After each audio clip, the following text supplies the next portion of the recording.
This is the 2022 Marin Bobcat Trail 4. In this video, I'm going to tell you about this bike, show you the details, talk about how it stacks up against other bikes in the category, and who should consider it. Each of the bikes in the Bobcat Trail family of bikes are available with 27.5-inch wheels in sizes extra small, small, and medium, while 29-inch wheels are offered on medium through extra large. In Canada, this bike is priced at $1,089. The US price is $919. Of the three Bobcat Trail models, this one is the most changed since 2021.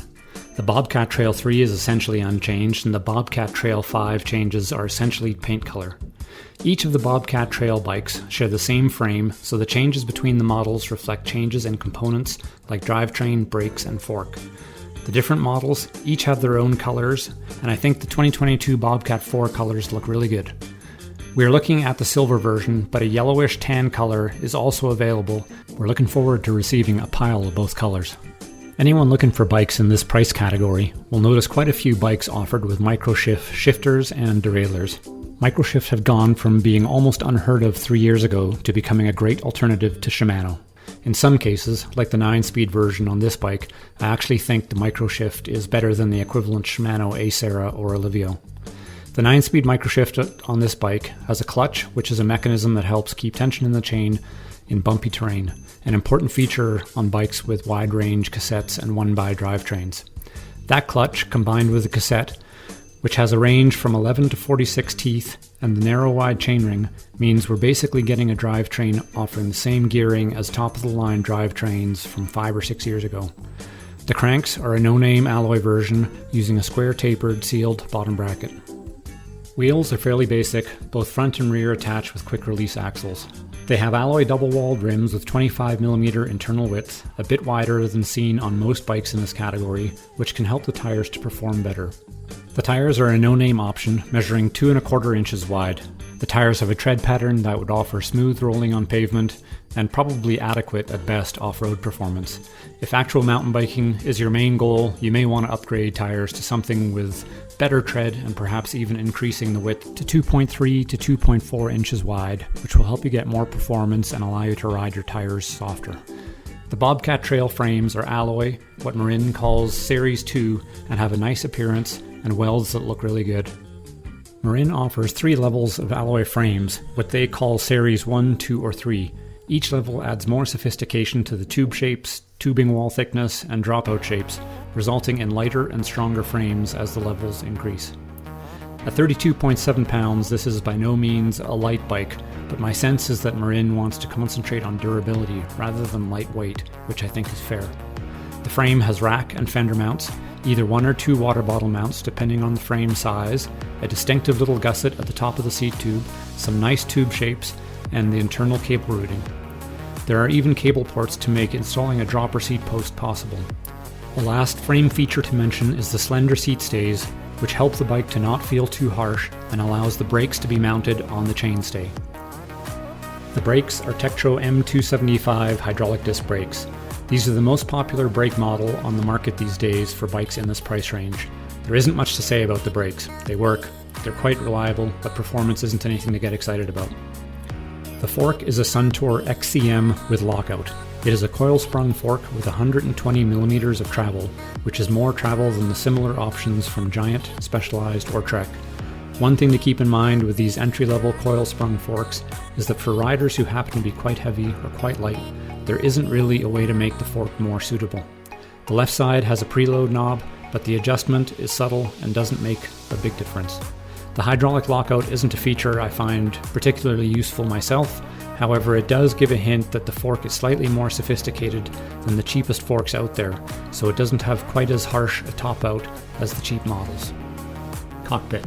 All Bobcats share the same 30.9mm diameter seat post, Marin saddle, and quick release lever for the seat post. The saddles have pretty good padding and appeal to some buyers, however saddle upgrades to something a bit squishier are still common.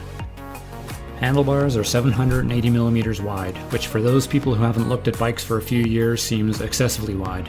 The stem is quite short, measuring 50mm in length. Those two numbers are drastically different from bikes from even 5 or 6 years ago. Back then, stems were typically twice as long and bars were often 10 centimeters narrower.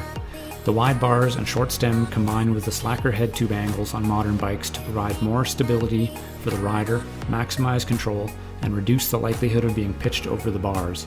It is still quite common for us to cut the bars down, especially for smaller riders, but the general thought is to have the bars as wide as possible while still being appropriate for the rider's size. Upgrades. The obvious upgrades needed on this bike are needed on almost every bike at this price point. Those upgrades are the pedals and the grips. The pedals need upgrading both for better traction and for smoother rolling, longer lasting bearings. The stock plastic pedals are okay for around town, but the bearings are likely to develop play over time. The traction, how well the pedals will actually stick on your foot, that just isn't good enough for off-road riding. The grips are the second obvious upgrade. Once again, they're okay for a while, but by being just a friction fit, they can start rotating or sliding in or out. The suggested upgrade is lock-on style grips, so you can be sure the grips won't move at all. Both these upgrades give you a great way to personalize the bike, with a splash of color too, so that is kind of fun for customers. Lastly, and mentioned already, are the tires. While they're okay for general use, if you plan to hit the trails, a good set of tires with good tread design and a bit more width will add to your confidence. Comparables. The Bobcat Trail 4 is in a similar class of bike to the Trek Marlin 6, the Specialized Rockhopper Comp, and Giant Talon 1. I would even include the Rocky Mountain Soul 10 in a similar list. If you were strictly buying based on the quality of parts, I think the Giant Talon 1 offers the best value. This is a mountain bike though, and the bike should handle well. So once the bike's geometry is considered, plus the fact that this has 120 millimeters of travel in the fork, rather than the 100 meters found on the Giant Specialized and Trek, I think this bike is going to handle best.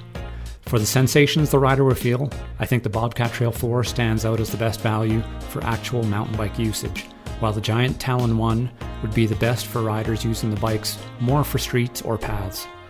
So who is this bike for then? This is the first price point to get into the simplicity of a proper wide-range 1x drivetrain. This means it will appeal to people looking to spend a little more to get a quieter, easier to operate bike for daily riding. Going hand in hand with the 1x drivetrain is that it helps a bike to be more off-road appropriate. The 1x system simplifies shifting so your brain can think about avoiding hazards on the trail. This level of bike is also the first that are designed around the ability to add a dropper seat post. While I don't foresee too many people buying droppers when the bike is new, they at least have the option after the bike helps them to confirm that mountain biking is something that they really want to get involved in. Lastly, there's something about the Bobcat Trail 4 that seems to resonate with people who want a base to start customizing into a budget hardcore bike. The geometry is worthy of upgrading, and the zero stack 44mm head tube of the bike allows for a tapered fork to be added later. The only real limitation for upgrades would be how much someone wants to spend, and the fact that the rear wheel is attached with a quick release, meaning through axle isn't possible. So that is the Bobcat Trail 4. It is a good price point hardtail for buyers looking for a daily rider that they can try mountain biking on. While not a performance bike, it will give the rider a good idea of what mountain biking feels like and invite them to get more involved in the sport. So, I'm Graham, the shop is Bike Bros, and we're in Cochrane, Alberta, Canada. Our shop sells Marin, Giant, Rocky Mountain, Pivot, and Esker. One of our favorite things is helping customers make wise choices to help them truly fall in love with cycling. If you're in this region, I hope you'll stop by and check us out one day. If you find these reviews useful, please consider subscribing, commenting, or pressing that little thumbs up icon. Happy trails.